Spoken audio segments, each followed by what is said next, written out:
Okay, let's take up the next one. ध्यान से देखना, बहुत अच्छा है ये सम, ध्यान से देखना। Sony Limited issued 10,000 9% debentures of 100। एक मिनट, नंबर ऑफ डिबेंचर्स 10,000 है, इश्यू किया 10,000 डिबेंचर्स ऑफ 100, फेस वैल्यू 100 है, at a certain rate of premium. Wait wait wait, sentence में देखो, फर्स्ट सेंटेंस में वर्ड इश्यूड है और इश्यू ये बार सर्टन रेट ऑफ प्रीमियम। देखो फर्स्ट लाइन का लास्ट फ्यू वर्ड्स, ओ तो ये बार इश्यू डिस्काउंट पे नहीं हुआ है बॉस। ये सब में कैसा है कि वो लोग ने जब इश्यू किया ना, it was issued at a premium, मतलब ज्यादा कलेक्ट किया, लॉस की क्या बात कर रहा है तू भी? इश्यू प्रीमियम पे मतलब वो सिक्योरिटीज प्रीमियम वाला केस हो गया यार। अभी अभी जो डिबेंचर्स इश्यू किए हैं ज्यादा पैसे कलेक्ट किए हैं। एक मिनट, अभी ध्यान से देखना बिफोर आई रीड फर्दर। ये जो लॉस है, लॉस अगर हम डिस्काउंट पे इश्यू करते हैं, मतलब कम कलेक्ट करते, कम तो लॉस होता है। तो लॉस के वर्किंग में ये बार हमने कम कलेक्ट नहीं किया है तो ये तो जीरो आएगा। अरे भाई उल्टे का ज्यादा लिया है, कम कलेक्ट नहीं किया है दोस्तों। There is no loss on issue of debentures. देखो इश्यू करते टाइम ज्यादा लिया है तो लॉस के वर्किंग में ये जीरो आएगा। हाँ, उल्टे का ज्यादा पैसा लिया है, कितना वो नहीं बोला है, लेकिन ये पहला वाला लॉस जीरो है। हाँ, अगर रिडेम्पशन के टाइम ज्यादा दिया होगा तो वो होगा, लेकिन पहला वाला लॉस नहीं है। सर क्यों नहीं है? अरे उल्टा है, उल्टे का ज्यादा पैसा लिया तो पहला वाला लॉस नहीं है। चलो आगे देखो ना, सेकेंड लाइन में रिडीमेबल एट 10% प्रीमियम। बस बस बस, redeemable eight 10%, all percentage on face value. Redeemable at premium मतलब ज्यादा देना। ये देखो ज्यादा देना, 10%, एक 100 रुपए का है तो 10% इज 10। और अगर आपको टोटल चाहिए, 10% यानी 10 रुपीज, और अगर आपको टोटल चाहिए तो फर्स्ट लाइन में लिखा है इश्यूड 10,000, 10,000 डिबेंचर्स। हाँ, तो ₹10 है इंटू 10,000 करो,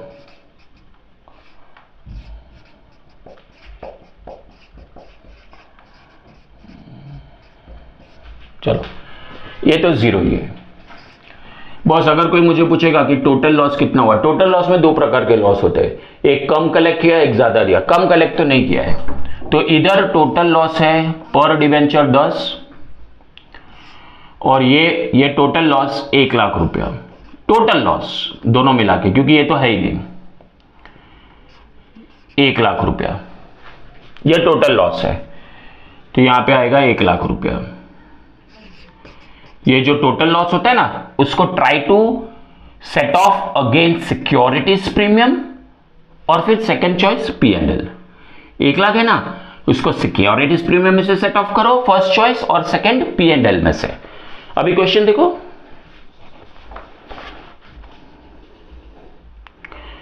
second line somewhere in the middle, eight the time of writing of the loss on issue of debentures ₹40,000। अभी ध्यान से पढ़ना, थर्ड लाइन एकदम ध्यान से पढ़ना।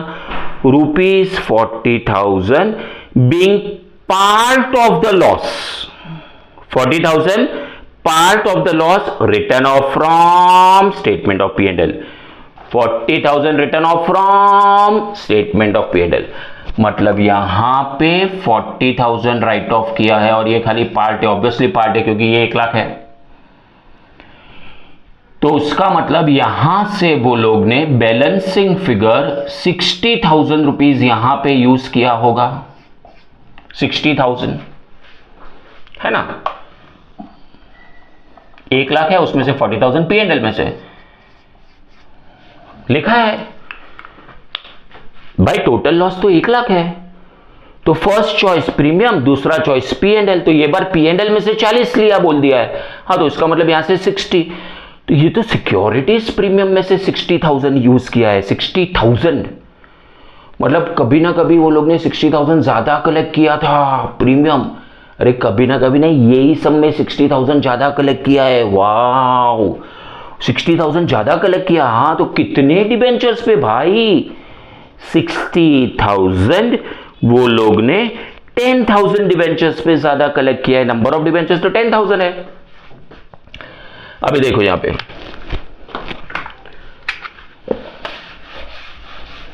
सिक्योरिटीज प्रीमियम में 60,000 आया, बराबर है। चलो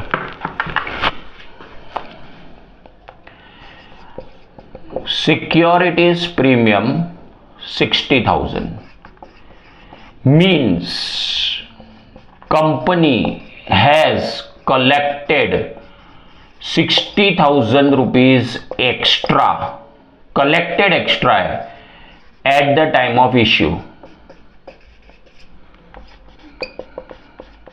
eight the time of issue.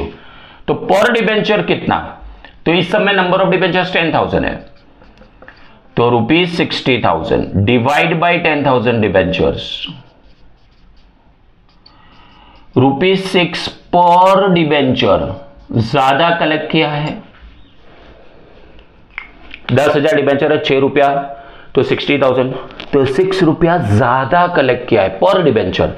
Rupees में 6 है और परसेंटेज में 6% है। बस वही पूछा है कि सिक्योरिटीज प्रीमियम कितना है।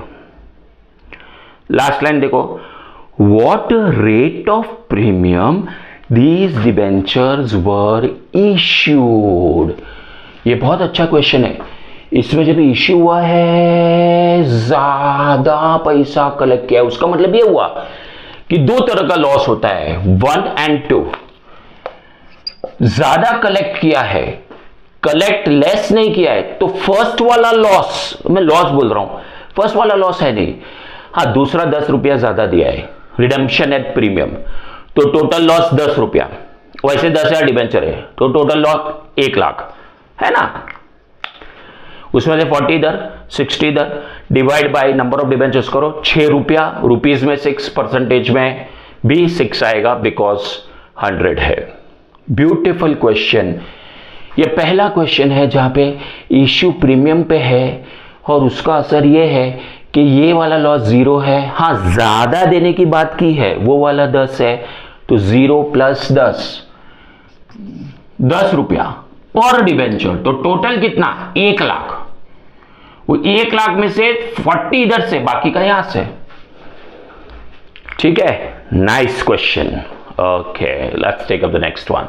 Okay, let's take up the next one. Now this time it's not on loss on issue of debentures, it's something different. Let's read. Hina Limited purchased the business of Alpha Limited. सुनो, हम लोग Hina limited है, हम लोग Hina purchase the business of alpha, पूरा उसका business ही ले लिया। आज तक जो उसके एसेट्स थे वो हमारे हो जाएंगे, आज तक जो उसका कर्जा था वो भी हमारा हो जाएगा, पूरा बिजनेस ले लिया, लेकिन हमें उसको कुछ देना पड़ेगा, जिसको बोलते हैं परचेस कंसिडरेशन, मतलब परचेस प्राइस। पूरा बिजनेस ले लिया लेकिन कुछ देना पड़ेगा, उसको बोलते हैं परचेस प्राइस। चलो पढ़ते हैं। Hina limited purchase the business of alpha limited and purchase, अभी ध्यान से पढ़ना, first line somewhere in the middle, purchase consideration is to be value of the net assets. Purchase consideration is the value of net assets. मतलब purchase price क्या है? जितना net assets लिया बस वही परचेस प्राइस है। उसको ₹1 ज्यादा नहीं चाहिए, उसको ₹1 कम नहीं चाहिए। नेट असेट्स, नेट असेट्स का मतलब है असेट्स माइनस लायबिलिटीज, मतलब जितना हम उसके पास से लेंगे बस उतना ही उसको पैसे देने हैं, ना ₹1 ज्यादा ना ₹1 कम। परचेस प्राइस, ऐसे है, दोनों कंपनी के बीच में डील हुआ है। वापस से first line somewhere in the middle, purchase consideration is value of the net assets total assets and liabilities which were taken over were 22 lakhs 40,000 and 4 lakh respectively. बस बस बस बस बस सुनो, assets taken over 22 lakhs 40,000 less आज तक जो उसका कर्जा था वो हमारा हो गया, लायबिलिटीज टेकन ओवर 4 lakhs। तो दोस्तों नेट अगर हम देखें तो हमारे हाथ में नेट 18,40,000 के असेट्स आए। नेट असेट्स, नेट मतलब समथिंग माइनस समथिंग, उसको नेट बोलते हैं। तो असेट्स माइनस लायबिलिटीज, ये नेट एसेट्स है और ये ही परचेज प्राइस है। वी हैव टू पे एज परचेज कंसिडरेशन, मतलब 1 रुपया ज्यादा नहीं 1 रुपया कम नहीं, मतलब इसमें ना गुडविल आएगा ना कैपिटल रिजर्व आएगा। कभी कभी क्या होता है कि 1840 का नेट एसेट्स हमने लिया, 18,40,000 का, और 19,40,000 देना पड़ता है, 1 लाख ज्यादा दिया, क्यों? समझ उसका गुडविल है। और कभी कभी 18,40,000 का नेट एसेट्स आया और खाली 16,40,000 दे दिया, 2 लाख कम दिया, वाह, तो हमारे को प्रॉफिट हुआ, तो कैपिटल रिजर्व। लेकिन यहां पर क्लियरली बोला है कि जो परचेज कंसिडरेशन है it is same as the value of net assets. चलो अभी उसको 1840 देना है, चलो कैश दे, चेक दे, डिवेंचर्स दे, क्या दे, 1840 देना है। चलो चलो चलो 1840 देना है। आगे पढ़ो, third line somewhere in the middle, 4 lakh was paid by cheque. चलो 1840 में से 4 लाख चेक से आ गया, ओके, पेड बाय चेक। सो अभी उसको 14,40,000 बाय वे ऑफ डिबेंचर्स देना है। चलो, and the balance amount by balance कैसे देना है? इश्यू ऑफ 8% डिबेंचर्स, वो 8% is the rate of interest, interest का सब में कुछ नहीं है। अच्छा, बैलेंस कैसे देना है? Issue of 8% debentures of 100 each issued at a premium of 20%। Of 100 है, यहां देखना, 1 डिबेंचर ऑफ 100 है, लेकिन हमने उसको बोला हम तेरे को इश्यू करेगा एट अ प्रीमियम ₹20। तो इश्यू प्रीमियम पे होना मतलब वो इश्यू करते टाइम प्रीमियम लेना, मतलब अच्छी बात है। इसका मतलब ये हुआ कि एक डिबेंचर 120 रुपए का गिना जाएगा। 1 debenture is worth not 100, 120 rupees. हमारा एक डिबेंचर 120 रुपीज का है। तो उसी तरह अगर हमें उसको 14,40,000 रुपीज देना है तो कितने डिबेंचर्स देंगे? ये डिबेंचर्स है, number of debentures to be issued, cross multiply करो, 14,40,000 इंटू 1/120 कितना आएगा जरा देख लो, 14,40,000। कैलसी पे चेक कर लो, आपको अगर कैलसी अलाउ नहीं है तो फिर रफ बुक में चेक कर लो।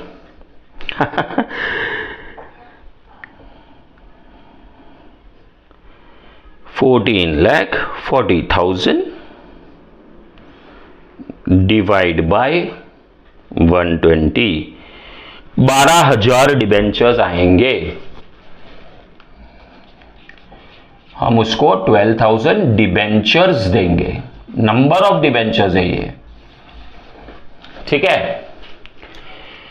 उसको 14,40,000 देना है भाई तेरे को 14,40,000 हम लोग डिबेंचर्स के तौर पे देंगे, लेकिन हमारा एक डिबेंचर हम लोग बहुत ज्यादा भाव में चल रहा है मार्केट में, इश्यू कर रहे हैं सबको 120 में, तो हमारा एक डिबेंचर का भाव 120 है, तो तेरे को 14,40,000 देने के लिए, एक डिबेंचर 120 रुपया है, तो 14,40,000 देने के लिए तेरे को 12,000 डिबेंचर्स देंगे, बस 12,000 डिबेंचर्स दे देंगे, उसमें तेरा 1440 हो जाएगा। कैसे? अरे 12,000 डिबेंचर्स इंटू 120 करो, वही आएगा 14,40,000। चलो अभी क्वेश्चन क्या पूछा है भाई,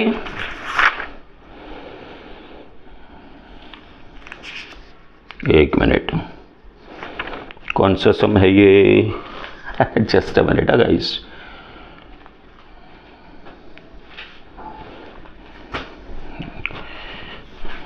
So what is the question? Just a minute. Yeah, okay. So see the last line. The number of debentures issued is how much? तो आ गया आंसर। हम 12,000 डिबेंचर्स दे देंगे, 12,000 डिबेंचर्स दे देंगे। अगर ऐसा पूछा होता कि डिबेंचर्स अकाउंट में कितना आता, तो डिबेंचर्स अकाउंट पूछेंगे तो डिबेंचर्स अकाउंट फेस वैल्यू पे होता है। अगर पूछा होता तो फिर 12,000 डिबेंचर इंटू 100, जो भी आंसर आएगा वो 12 लाख रुपया। अगर डिबेंचर्स अकाउंट पूछा है तो इसको फेस वैल्यू से करने का, 120 से नहीं। एनीवे यहां पे तो नंबर ऑफ डिबेंचर्स पूछा है, बहुत इजी क्वेश्चन था। चलो let's take up the next one. Okay, let's take up the next one, it will be there on your screen. A building was purchased by Rajesh Limited. तो दोस्तों हम लोग एक कंपनी है जिसका नाम है राजेश लिमिटेड, और लिखा है building was purchased. Okay, a building was purchased by Rajesh limited for ₹11 lakhs from Mohan. बस फॉर ₹11 lakhs मोहन नाम के व्यक्ति के पास से हमने 11 लाख में बिल्डिंग खरीदा। लिखा है देखो, फर्स्ट लाइन देखो, purchased for 11 lakhs. Rajesh Limited issued 9% debentures of 100 against purchase consideration at a premium of 10%. At a premium of 10%. अच्छा सुनो, ये बार हमने खाली एक असेट परचेस किया है जिसका नाम है बिल्डिंग। पूरा बिजनेस नहीं परचेस किया, असेट परचेस किया है 11 लाख। लायबिलिटी पायबिलिटी कुछ नहीं है, चलो ना 11 लाख रुपया परचेस किया है, 11 लाख में बिल्डिंग परचेस किया। अच्छा कैसे देने वाले हैं हम लोग? देखो लिखा है कैसे देना है उसको 11 लाख। देखो लिखा है इश्यू, सेकेंड लाइन देखो, issue 9% debentures of 100 at a premium of 10%। देखो देखो, issue at a premium of 10%। अभी देखो हमारा एक डिबेंचर वैसे 100 रुपए का है, but it is issued at a premium of 10%। मतलब हमारा एक डिबेंचर, ये नंबर ऑफ डिबेंचर है, वर्थ ₹110। तो अभी उसको 11 लाख रुपए का डिबेंचर्स देना है। तो कितने डिबेंचर्स देंगे? क्रॉस मल्टीप्लाई करो, x is equal to number of debentures is equal to 10,000 आएगा। 10,000 डिबेंचर्स हम उसको दे देंगे तो 11 लाख हो जाएगा। क्वेश्चन क्या पूछा है? नंबर ऑफ डिबेंचर्स पूछा है क्या? देखो तो नहीं, बोलता है डिबेंचर्स अकाउंट। एक बात बोलू, debentures account is always at face value. तो अगर आपको डिबेंचर्स अकाउंट बोला है, debentures account at is always at face value, मतलब 10,000 डिबेंचर इंटू 100 है ना, तो 10 लाख रुपया डिबेंचर्स अकाउंट में आएगा। बस इतना याद रखो। अगर नंबर ऑफ डिबेंचर्स पूछा तो 10,000, और डिबेंचर्स अकाउंट में कितना आएगा, तो एक चीज याद रखना, debenture account is at face value, so option c. So simple. चल